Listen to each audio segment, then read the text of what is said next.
আমরা কিভাবে খাওয়া দাওয়া করবো না করবো এই সংক্রান্ত কিছু ভুল আমরা করে থাকি। তো সুন্নাহ কিছু নিয়ম পালন করে সেই ভুলটা সংশোধন করা যায়। প্রথমত, খাওয়ার শুরু আগে আল্লাহর নাম দিয়ে শুরু করতে হবে। তারপরে যখনই আমরা কোনো কিছু খাবো কথা বলা যাবে না। আমরা অনেক কথা বলি খাবার টেবিলে, সেটা করা যাবে না। একসাথে বসে খেতে হবে, খুব ভালো হয় পরিবার পরিজন বা বন্ধু বান্ধব একসাথে বসে খেতে হবে। এটা একটা খুব সুন্নাহ নিয়ম।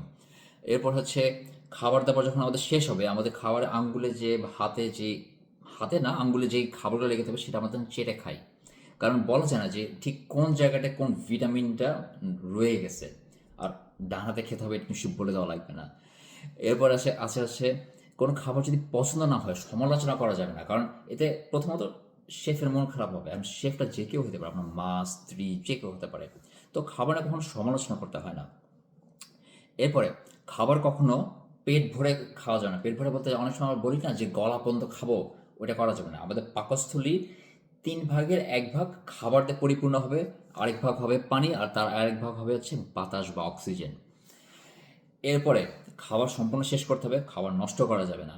আর এটা যদিও সুন্নাহ না, খাবার শেষ করে প্লেটটা অন্তত নিজে ধুয়ে নেবেন।